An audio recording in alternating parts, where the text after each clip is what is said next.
쿠팡 사태, 성경에서 이미 답을 말하고 있었다. 지금 한국을 뒤흔들고 있는 쿠팡 정보 유출 사태.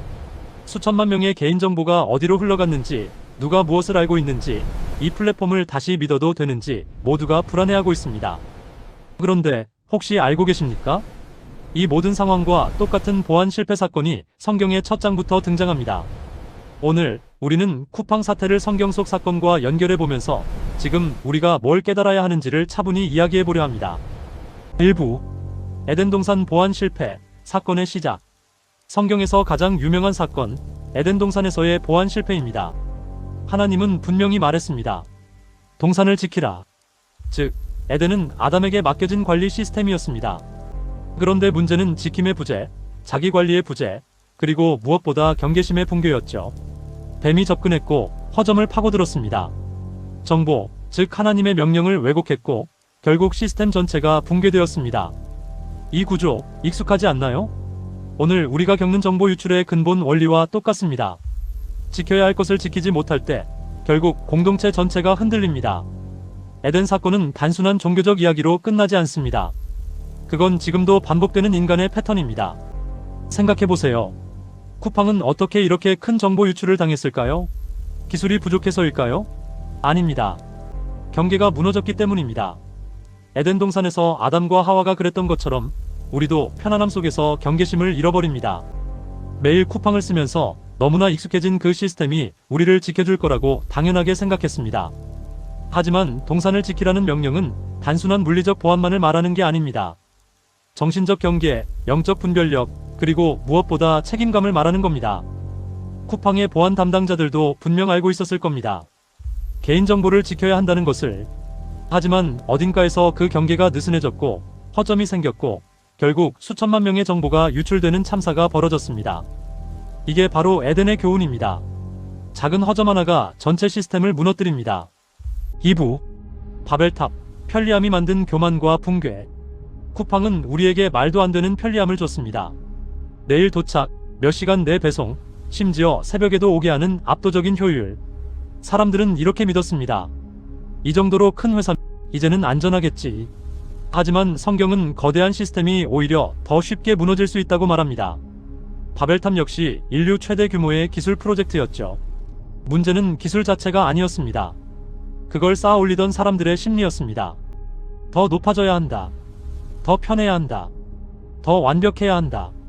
더 빨라야 한다. 그리고 결국 가장 단단해 보이던 바벨탑은 순식간에 무너졌습니다. 플랫폼이 크면 클수록 우리는 그곳에 의존하게 되고 의존이 깊어질수록 작은 균열이 전체로 확대됩니다. 바벨탑의 교훈은 단 하나입니다. 기술의 크기가 안전을 보장하지 않는다. 생각해보세요.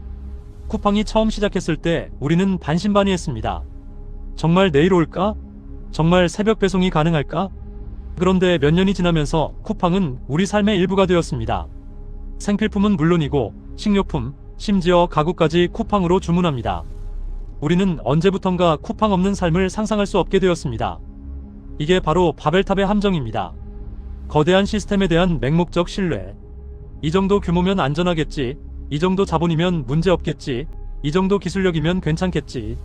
하지만 바벨탑은 하루아침에 무너졌습니다. 언어가 혼잡해지면서 소통이 막히고 소통이 막히면서 협력이 깨지고 협력이 깨지면서 전체 프로젝트가 중단되었습니다. 쿠팡도 마찬가지입니다. 빠른 성장, 끝없는 확장, 압도적인 편리함. 하지만 그 이면에는 수많은 개인정보가 쌓여 있었고 그걸 관리하는 시스템의 어딘가에 균열이 있었습니다. 우리는 여기서 배워야 합니다. 크다고 안전한 게 아니라는 것을, 편리하다고 믿을 만한 게 아니라는 것을. 3부 요셉의 지혜, 위기시대의 준비. 성경에서 데이터 관리에 가장 능숙했던 사람을 꼽으라면 요셉입니다. 요셉은 7년 풍년 동안 엄청난 양의 곡식을 저장하고 관리하죠. 그러나 그 핵심은 단순한 저장이 아니라 사람을 살리는 지혜로운 시스템 구축이었습니다. 쿠팡 사태를 통해 우리가 깨달아야 하는 것도 이겁니다. 개인도 요셉처럼 준비해야 합니다.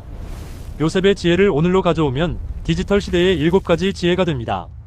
첫째, 비밀번호 하나로 모든 걸 쓰지 마세요. 요셉이 곡식을 여러 창고에 나눠 보관했듯이 우리도 계정마다 다른 비밀번호를 사용해야 합니다. 하나가 뚫려도 전체가 무너지지 않도록 말이죠. 둘째, 2단계 인증을 생활화하세요. 요셉이 창고를 열 때 여러 단계의 확인 절차를 거쳤듯이 우리도 로그인할 때 한 번 더 확인하는 습관을 들여야 합니다. 셋째, 개인정보를 최소한만 공유하세요. 요셉은 필요한 만큼만 곡식을 나눠줬습니다. 우리도 꼭 필요한 정보만 입력하고 불필요한 정보는 제공하지 않아야 합니다. 넷째, 플랫폼 의존도를 점검하세요. 요셉은 애굽만이 아니라 주변 나라들도 살렸습니다. 우리도 하나의 플랫폼에만 의존하지 말고 여러 옵션을 확보해 두어야 합니다. 다섯째, 금융정보는 별도로 관리하세요. 요셉이 가장 중요한 곡식은 특별히 보관했듯이 신용카드 정보나 계좌번호 같은 민감한 정보는 더욱 조심스럽게 다뤄야 합니다. 여섯째, 공공 와이파이 사용 시 조심하세요. 요셉이 창고를 열어놓지 않았듯이 우리도 보안이 취약한 공간에서는 중요한 거래를 하지 않아야 합니다. 일곱째, 주기적인 점검 습관을 만드세요. 요셉이 매일 창고를 확인했듯이 우리도 정기적으로 계정을 점검하고 의심스러운 활동이 없는지 살펴봐야 합니다. 요셉은 위기를 피한 것이 아니라 준비함으로써 위기 속에서 기회를 만들었습니다. 이건 지금 우리에게도 그대로 적용됩니다. 쿠팡 사태는 이미 일어났습니다. 우리는 과거로 돌아갈 수 없습니다. 하지만 우리는 준비할 수 있습니다. 다음 위기가 왔을 때 우리 자신을 지킬 수 있도록 말이죠. 요셉의 지혜는 단순히 많이 저장하는 게 아니었습니다. 지혜롭게 관리하고 필요한 때에 적절히 사용하며 무엇보다 다른 사람을 살리는 데 있었습니다. 우리도 이번 일을 계기로 디지털 시대를 살아가는 지혜를 배워야 합니다. 내 정보만 지키는 게 아니라 주변 사람들에게도 이 지혜를 나누는 것. 그게 요셉이 보여준 진정한 지혜입니다. 4부. 다윗의 회복, 드러난 약점 이후가 더 중요하다. 다윗은 성경의 영웅이지만 치명적인 실수도 많이 했습니다. 그런데 다윗이 계속해서 하나님의 마음에 합한 왕으로 불린 이유는 실수 이후의 태도 때문이었습니다. 쿠팡도 지금 플랫폼 역사상 가장 큰 위기 앞에 서 있습니다. 하지만 진정한 회복은 약점이 드러난 순간에 시작됩니다. 다윗이 보여준 회복의 원리 3가지를 살펴보겠습니다. 첫째는 정직입니다. 숨기지 않는 것. 다윗이 밧세바와의 일로 나단 선지자에게 책망을 받았을 때 그는 변명하지 않았습니다. 내가 죄를 범했나이다. 이 한마디로 다윗은 회복의 첫걸음을 뗐습니다. 쿠팡도 마찬가지입니다. 정보 유출이 발생했을 때 얼마나 빨리, 얼마나 정직하게 이 사실을 알렸는가. 그게 신뢰 회복의 시작입니다. 아쉽게도 많은 기업들이 2단계에서 실패합니다. 축소하고 은폐하고 변명하다가 결국 더 큰 불신을 삽니다. 둘째는 책임입니다. 피해자를 바라보는 태도. 다윗은 자신의 죄가 얼마나 많은 사람에게 영향을 미쳤는지 알았습니다. 그래서 그는 시편 51편에서 통렬하게 회개합니다. 자기 잘못을 인정하는 것을 넘어 그로 인해 상처받은 사람들을 생각했습니다. 쿠팡은 지금 수천만 명의 고객을 바라봐야 합니다. 기술적 문제를 해결하는 것도 중요하지만 더 중요한 건 불안해하는 사람들의 마음을 이해하는 것입니다. 피해 보상도 중요하지만 진심 어린 사과와 재발 방지 약속이 더 중요합니다. 사람들은 완벽한 기업을 원하는 게 아닙니다. 책임지는 기업을 원합니다. 셋째는 변화입니다. 실제 시스템의 업그레이드.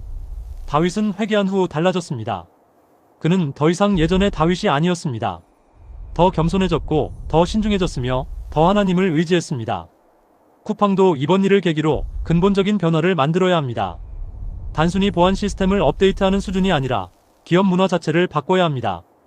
개인정보를 다루는 태도, 고객을 대하는 마음가짐, 그리고 무엇보다 안전을 최우선으로 여기는 가치관.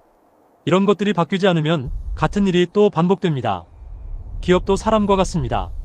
진짜 신뢰는 잘못이 없을 때가 아니라 잘못을 어떻게 다루는지에서 생깁니다. 다윗은 실수했지만 그 실수를 통해 더 위대한 왕이 되었습니다. 쿠팡도 이번 위기를 기회로 만들 수 있습니다. 하지만 그러려면 다윗처럼 정직하고 책임지고 변화해야 합니다. 5부. 시대의 징조, 데이터 시대와 성경적 분별력. 많은 사람들이 이번 일을 계기로 이게 그 시대의 시작인가 라고 묻습니다.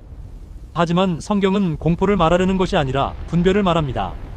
계시록이 경고하는 건 데이터 자체가 아니라 데이터를 준 권력의 오만입니다. 생각해보세요. 우리는 지금 전례 없는 시대를 살고 있습니다. 우리의 모든 것이 데이터로 기록됩니다. 어디를 가는지, 무엇을 사는지, 누구를 만나는지, 심지어 무슨 생각을 하는지까지. 이 정보들이 모이면 한 사람의 완전한 프로필이 만들어집니다. 그리고 그 프로필을 가진 자가 엄청난 권력을 갖게 됩니다. 성경은 이미 이런 시대가 올 것을 예언했습니다. 짐승의 표 666, 사고팔지 못하게 하는 시스템. 이게 단순히 종교적 상징인가요? 아닙니다. 이건 통제의 메커니즘입니다. 하지만 여기서 중요한 건 데이터나 기술 자체가 문제가 아니라는 겁니다. 그걸 어떻게 쓰느냐가 문제입니다. 칼은 요리를 할 수도 있고 사람을 해칠 수도 있습니다. 데이터도 마찬가지입니다. 사람을 살릴 수도 있고 통제할 수도 있습니다. 그래서 성경은 끊임없이 말합니다. 깨어있으라. 분별하라. 핵심을 보라. 우리는 기술을 두려워할 필요가 없습니다. 하지만 맹목적으로 신뢰해서도 안 됩니다. 우리에게 필요한 건 분별력입니다. 이 플랫폼이 내 정보를 어떻게 다루는가? 이 서비스가 나를 어떻게 대하는가? 이 시스템이 정말 나를 위한 건가? 아니면 나를 이용하는 건가? 이런 질문들을 던질 수 있는 사람이 진정으로 자유로운 사람입니다. 쿠팡 사태는 우리에게 경고를 줍니다. 편리함에 취해 경계를 잃지 말라고. 거대한 시스템을 맹목적으로 신뢰하지 말라고. 우리의 시대는 기술이 아니라 마음을 읽어야 하는 시대입니다. 쿠팡 정보 유출. 불안하고 화나는 일입니다. 하지만 성경은 이 상황을 단순한 뉴스가 아니라 우리의 성찰의 순간으로 보여줍니다. 에덴의 경계, 바벨의 교만, 요셉의 준비, 다윗의 회복. 성경은 언제나 현실 문제의 해설서였습니다. 오늘 영상이 혼란스러운 시대 속에서 조금이라도 지혜와 평안을 드렸다면 그걸로 충분합니다. 다음 시간에 또 뵙겠습니다. 감사합니다.